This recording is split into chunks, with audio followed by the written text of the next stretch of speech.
Olá, boa tarde, tudo bem? Vou fazer uma live aqui. Sou o teólogo Nelson, professor, sou mestre em teologia, doutor em teologia. E eu vou fazer uma live explicando sobre exegese. O que é exegese bíblica? Para que serve? Eu espero que vocês participem, compartilhem aí com outras pessoas, que será muito importante, outros terem esse conhecimento, que é um conhecimento muito profundo. E vejamos, pois, a exegese é o processo de analisar e interpretar um texto bíblico de uma forma muito cuidadosa, objetiva e fundamentada realmente na verdadeira interpretação da palavra de Deus, buscando entender o significado original daquele texto, entender o que o autor quis dizer, quis transmitir dentro de um contexto histórico, cultural, linguístico e literário. Na realidade, a Bíblia interpreta a própria Bíblia. Nós temos a hermenêutica, que é justamente uma matéria dentro também do ramo teológico, do estudo teológico, que nos oferece várias regras, várias situações, mostrando-nos como nós devemos interpretar a palavra de Deus. Em outras palavras, a exegese é tirar do texto aquilo que realmente o texto quer dizer, ou quis dizer, ao invés de impormos as nossas ideias, os nossos conceitos, o que chamamos de exegese. Veja, exegese é a verdadeira interpretação da palavra de Deus. Já a exegese é aquilo que eu dou, aquilo que eu interpreto segundo o meu pensamento. E eu não devo seguir o meu pensamento, mas eu devo seguir as regras estabelecidas pela hermenêutica para que eu possa fazer uma verdadeira interpretação de um texto bíblico. A exegese é o processo de analisar e interpretar o texto bíblico. Logo, devo ter um cuidado muito especial, um cuidado profundo, um conhecimento também do contexto cultural, do contexto histórico, do contexto linguístico, do contexto literário, para que eu possa trazer a real interpretação daquele texto dentro do seu contexto. Logo, queridos, em outras palavras, a exegese é tirar do texto aquilo que realmente o texto está impondo, as ideias próprias. O que nós chamamos de exegese não pode prevalecer. Porém, eu tenho regras a serem seguidas para que eu possa dar um real significado àquele texto. Boa tarde, quem está aí? Deixa eu ver. Jarleandro. Gente, compartilhe aí com outras pessoas, é um assunto muito importante. Quais são os elementos principais para que eu possa ter uma boa exegese? Primeiro, o contexto histórico. Quem escreveu? Para quem escreveu? Em que época? Em que situação? O que significa aquela palavra, aquele texto, aquela parábola, aquela narrativa naquela ocasião? Então veja, o contexto histórico. Depois eu preciso ter um conhecimento da análise linguística, que são as palavras no original hebraico, aramaico e grego. Se eu não domino, na realidade eu busco um dicionário, busco alguma coisa, mas buscar entender o contexto linguístico, ou seja, a análise linguística daquelas palavras. Eu preciso realmente dominar o aramaico, o hebraico, o grego? Não. Mas eu preciso dar uma pesquisada, ver alguma coisa, porque o teólogo ele deve ser autodidata. Ele deve buscar conhecimento, ele deve pesquisar esse conhecimento. E o gênero, o contexto histórico, a análise linguística, o gênero literário. Se é uma poesia, se é uma narrativa, se é uma profecia, se é uma epístola, quer dizer, um conto, e observar essa narrativa ou esse conto dentro do contexto histórico, dentro daquele momento. O que significava naquele momento e trazer um significado especial para a época atual. Depois eu devo examinar o contexto imediato, o que vem antes e depois do versículo. Dentro desse contexto eu posso ter um versículo, um capítulo, ou até mesmo um livro, antes e depois, para que eu possa realmente formular uma ideia completa. É por isso que muitas pessoas cometem muitos erros, porque o que é que eles fazem? Eles pegam textos isolados e ali lançam uma regra, lançam uma doutrina, o que está completamente errado.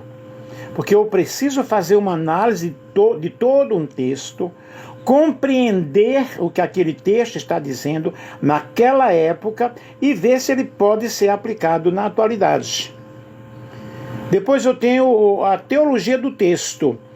O que isso revela sobre Deus, sobre a sua vontade.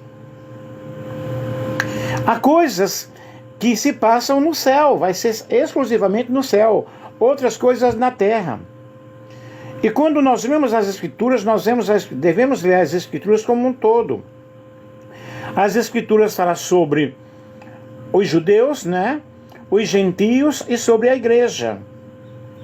Eu devo compreender o que é para a igreja e aplicá-lo à época atual.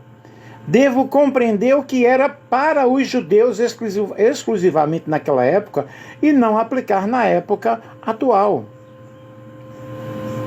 Se você for fazer uma exegese de João 3,16, não basta citar apenas o versículo, que fala que Deus amou o mundo de tal maneira que deu seu Filho unigênito, para que todo aquele que nele crê não pereça, mas tenha a vida eterna. Observe aí, o público original, judeus e novos convertidos. A linguagem usada por Jesus é uma linguagem muito significativa.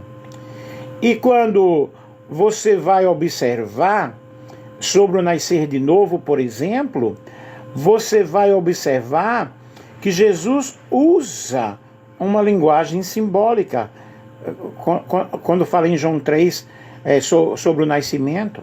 E a relação com todo o capítulo 3 e com o Evangelho de João. Então você observe que você tem que fazer uma análise profunda, não uma análise superficial, mas uma linguagem, eu falei homenagem, parece, uma linguagem, não apenas uma linguagem observando o texto assim linear, ou de forma simplesmente de leitura, mas examinando-o numa estrutura profunda. A interpretação implícita daquele texto. Como eu devo realmente fazer uma exegese bíblica? Escolha um texto, seja claro, seja objetivo, tenha um texto específico, entre 1 a 10 versículos, e aí você pode escolher vários textos. E lembre-se que a exegese é técnica, mas você também precisa aplicar essa técnica trazendo um ensino espiritual. Comece com uma oração, pedindo a Deus o discernimento daquele texto. Tenha várias bíblias de estudo, comparando as explicações de cada autor, de cada escritor daquela Bíblia. Tenha um bom dicionário para ver as palavras. Existem palavras que são desatualizadas, nós precisamos trazer para o contexto atual. Nós precisamos, como eu já falei, nós temos diferentes versões bíblicas, versões como a NVI, ao meio da revista e atualizada, ao meio da revista e corrigida, outras bíblias de estudo, várias bíblias de estudo. Faça uma comparação entre uma e outra. E é claro, você vai estar fazendo isso em oração, pedindo a ajuda de Deus para que você possa trazer a verdadeira interpretação da palavra de Deus. Como nós vamos analisar o contexto imediato? Antes e depois do texto. O que vem antes, o que vem depois, analisando o assunto, analisando versículos, comparando assuntos. Qual é o tema do capítulo? Ver como esse tema é abordado em outros livros. Se existe uma conexão com livros anteriores, com capítulos anteriores ou posteriores. O trabalho do exegeta não é fácil, porque exige conhecimento teológico, exige conhecimento gramatical, conhecimento histórico, conhecimento literário. Quando você vai identificar o gênero literário, é uma narrativa, é um conto, é uma profecia, é uma parábola, é um salmo. Como eu posso trazer essa interpretação usando-a para o momento atual, para o momento presente? E cada escritor da Bíblia ele tem um estilo peculiar. Ou como seja, todos os escritores, eu sou poeta, eu sou escritor, eu tenho meu estilo próprio, que é o nosso estilo individual. As parábolas devem ser interpretadas na realidade como metáforas e não levar no sentido literário da palavra, mas trazer uma aplicação, um ensino para o momento presente. E Jesus ele usou vários tipos de parábolas, vários tipos de situações. No contexto histórico e cultural, você precisa saber quem escreveu o texto, para quem foi escrito, em que época, qual era a situação política, a situação religiosa, a situação social, que mensagem o escritor quis transmitir naquela ocasião. Por exemplo, Paulo escreveu aos Filipenses na prisão de Roma. Isso muda totalmente o tom e peso das palavras. Tem que examinar todo o livro, ver o que o apóstolo Paulo quis dizer, trazer essa significação para o momento presente. E nós precisamos, por exemplo, usar ferramentas como Strong Concordance, o Blue Letter Bible, dicionários hebraico e grego, outros dicionários da língua portuguesa, um bom dicionário bíblico. Vejam, pessoal, não é fácil você fazer a exegese de um capítulo, de um versículo ou de um assunto. Você precisa extrair o significado teológico daquele texto. Está falando sobre Deus? Está falando sobre o Espírito Santo? Está falando sobre Jesus? Para isso eu preciso entender a teologia, que é a própria teologia, é o estudo de Deus, cristologia, paracletologia, o Espírito Santo, e por aí vai. Está falando sobre o ser humano? Está falando sobre a salvação, o plano da salvação? Qual é o princípio aplicado naquele texto? Como eu devo compreender aquele texto? Portanto, eu sou de acordo que uma pessoa que dirige uma comunidade eclesiástica, ele tenha uma formação teológica. No mínimo, um curso básico de teologia. E olhe que o curso básico de teologia não nos oferece tanta coisa, não. Nós precisamos compreender tudo isso. E essa aplicação para a época atual. Qual é a mensagem que está transmitindo para a atualidade? Para o ministério, para a pessoa individual?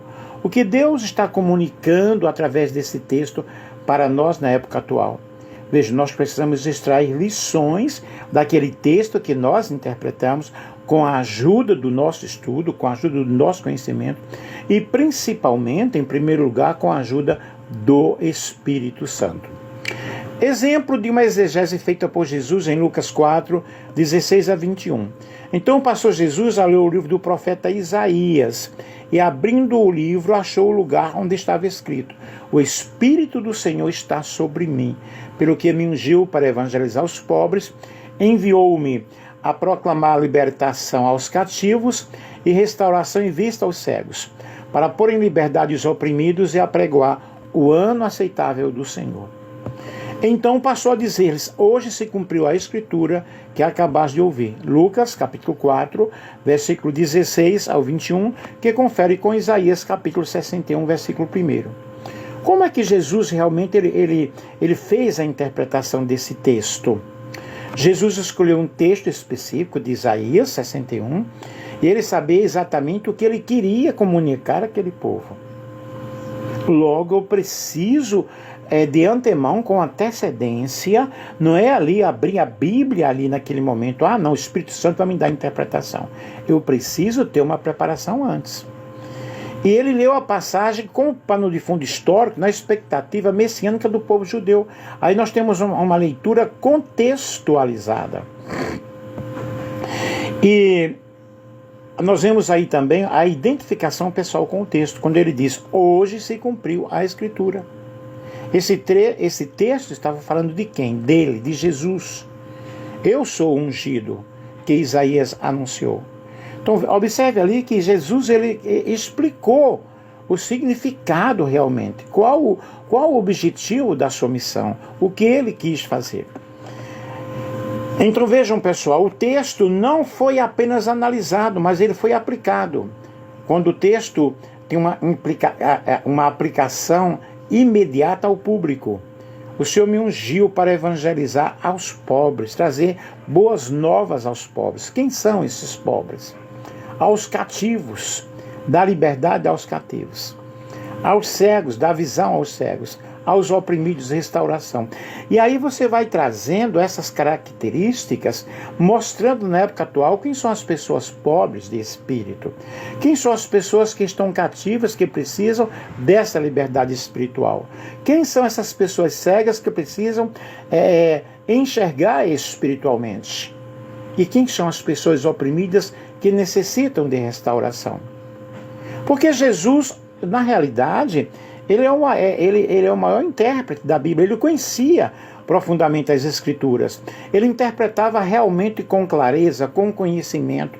Ele mesmo: eu sou o caminho, a verdade e a vida. Ele é a própria encarnação da palavra. João capítulo 1, 1 ao 14.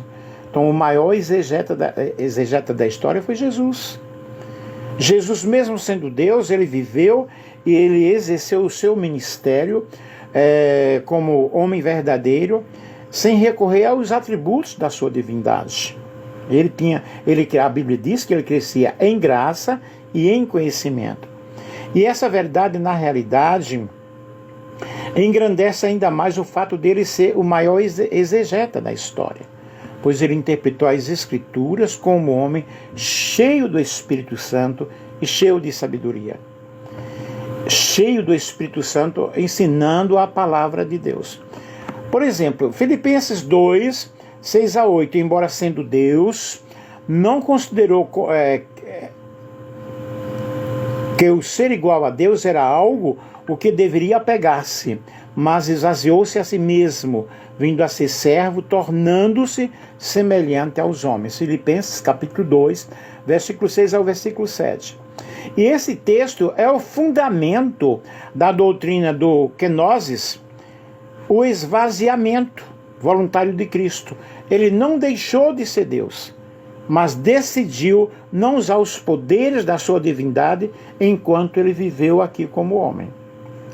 E o que significa, na prática, essa exegese de Jesus? Ele estudava as Escrituras, Lucas 2, 46 ao 47, como qualquer judeu piedoso. Ele orava e buscava a direção do Pai, ele tinha sabedoria, Marcos 1, 35. Ele foi ungido com o Espírito Santo para ensinar, para interpretar a palavra, Lucas 4, 18. Ele dependia do Espírito Santo, não da sua própria onisciência.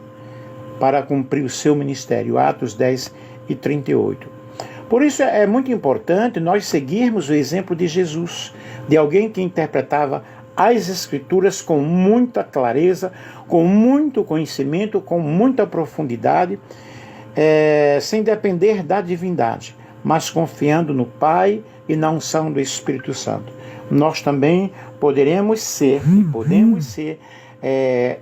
pessoas que interpretem fielmente a palavra de Deus.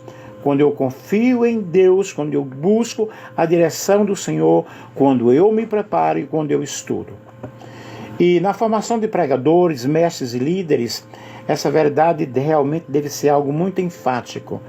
Não precisamos de ser superdotados ou teologicamente perfeitos, mas nós precisamos de humildade, reconhecer que nós dependemos de Deus, que nós precisamos do Senhor. E qual é a função de um exegeta? É interpretar e aplicar o texto bíblico com clareza, com entendimento, com profundidade, buscando o seu significado original dentro de um contexto histórico, cultural e linguístico, o que nós explicamos para vocês no início. A função do exegeta, na realidade, é garantir que a sua pregação seja uma pregação fidedigna, evitando assim interpretações erradas da mensagem que ele está transmitindo. Fortalecimento do ensino da palavra, fortalecer o ensino da palavra, que vai proporcionar um embasamento teológico sólido para que você possa ensinar, formar discípulos e dar ensinamento, instrução para a igreja. Um outro ponto é justamente defender a doutrina cristã. Quando você tem um profundo conhecimento bíblico e uma interpretação da exegese juntamente com a hermenêutica, você auxilia na identificação e combate as heresias, combatendo assim a pureza da fé cristã. E é claro, aprofundar a compreensão bíblica. Nós líderes, nós pastores, nós obreiros, precisamos cada dia estar estudando e fazendo uma aplicação, primeiramente para a nossa vida, para depois ensinarmos para outras pessoas. E a aplicação prática para a congregação. O estudo exegético permite transformar as verdades bíblicas em ensinamentos relevantes para que as pessoas possam saber enfrentar, os desafios que aparecem no dia a dia. Logo, a importância da exegese bíblica é fundamental para o ministério cristão, para um teólogo, para um pastor, porque ele vai ter um ministério sólido, um ministério bíblico, com precisão e com conhecimento das verdades bíblicas. Aí eu tenho aí, pessoal, exegese e exegese. Qual a diferença? A exegese e exegese são métodos de interpretação bíblica opostas. A exegese, ela segue na realidade a explicação, a interpretação, a extração do texto conforme o seu contexto original, respeitando a cultura, respeitando a gramática, respeitando a intenção do autor. E a exegese, do grego eis, dentro, impõe um significado ao texto, distorcendo aquele texto. Eu levo a minha ideia, eu levo a minha interpretação com ideias ou crenças pessoais, o que não deve ser, o que não deve acontecer. Por exemplo, Jeremias 29:11, porque eu bem sei os pensamentos que tenho a vosso respeito, diz o Senhor, pensamentos de paz e não de mal, para vos dar o fim a que esperais. Este versículo foi dirigido aos israelitas no exílio babilônico, assegurando que Deus tinha um plano de restauração para eles. E o contexto mostra que essa promessa era coletiva e estava ligada ao futuro da nação de Israel. Mas a exegese usa o versículo para afirmar que Deus garantirá prosperidade material para qualquer pessoa hoje. E as pessoas caem a full, caem aí de mão beijada, sem considerar o contexto histórico e sem considerar a mensagem original do texto. Então vejam bem, Filipenses 4:13, posso todas as coisas naquele que me fortalece. Na verdadeira exegese, Paulo está falando sobre contentamento em qualquer circunstância, em qualquer dificuldade. Seja na abundância, seja na necessidade, ele enfatiza que a sua força vem de Cristo, para que possamos suportar toda e qualquer dificuldade, toda e qualquer situação. Já em uma exegese, que é uma interpretação equivocada, é usar o versículo para justificar que qualquer pessoa pode alcançar qualquer objetivo material ou físico apenas com fé, sem considerar o verdadeiro ensinamento do texto.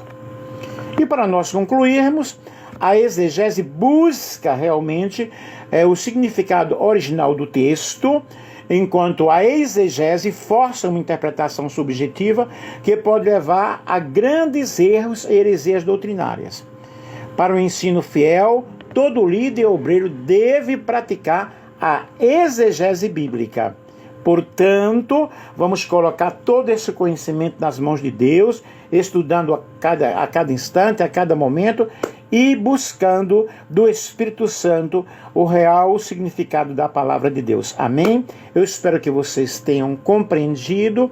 E se você é uma pessoa que tem um chamado de Deus, se você que está aí na live, é um pastor, um líder, um obreiro, procura apresentar-te a Deus como obreiro aprovado, que maneja bem a palavra da verdade e não tem de que se envergonhar. Um grande beijo, um grande abraço. Professor Nelson.